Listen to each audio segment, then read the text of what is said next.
កុំភ្លេច like និង subscribe តោះចូលសាច់ហ្គេមកន្លែងនេះដែរឃើញ Leslie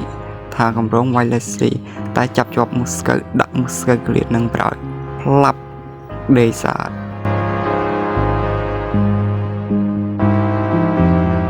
ដល់កន្លែងនេះគ្នាគេជុំនៅកន្លែងថតថឲ្យគ្នាខ្ញុំវិញនឹងបាត់ក្បាលទៅណាលីងរមួយគ្មានមកតថែងមុនដំបូងថាក្តៅតែនឹកឃើញ Alan Slot វានឹកឃើញមកពេលហ្នឹងវាស្មៃអែមដែរហ្នឹងថាក្តៅវាតែវាស្មៃអែមក៏រសើរវាបានមកឃាទៀតបើកន្លែងនេះធ្វើការដាក់ស្គីដើម្បីចាប់ alert មួយគ្នាឯងវាយគ្មានដាច់អីអស់ជាមានមកតិចដំណើរតក៏ដល់កន្លែងនេះក៏អស់ map ឃើញក៏ flicker ទៅជួយ Freya មិនមែនជួយគឺ CP បារ៉ា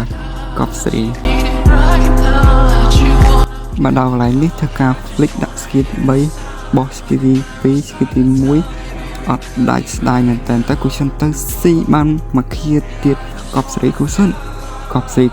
នៅកប់ស្រីហ្នឹងងាប់គ្នាបាត់ហើយអាណិតមែនតើគូសិនងាប់គ្នាមែនតែបានសងសឹកឲ្យគ្នាវិញមិញកំសត់មែនតើគូសិនធ្វើការស្លុយតែឯងបាក់កមួយទៀតបាត់ទៅហើយ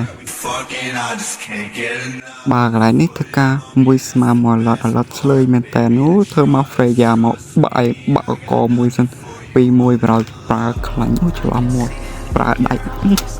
រឡំបន្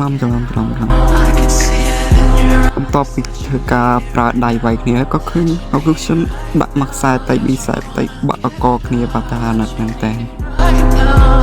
បាទដល់កន្លែងដាក់ស្គីដើម្បីស្គី2ស្គី1ដល់បុកបាយបណ្ដាច់ឡើងឯសាហាវមែនតើបាទដល់កន្លែងនេះ Augustian បែកចេញមកពីណាចង់មួយស្មើមួយថេងស៊ីនទៅមួយរួចដាក់ពីបិដៃពីជើងបាក់កខ្ទេអរគុណដែលទស្សនា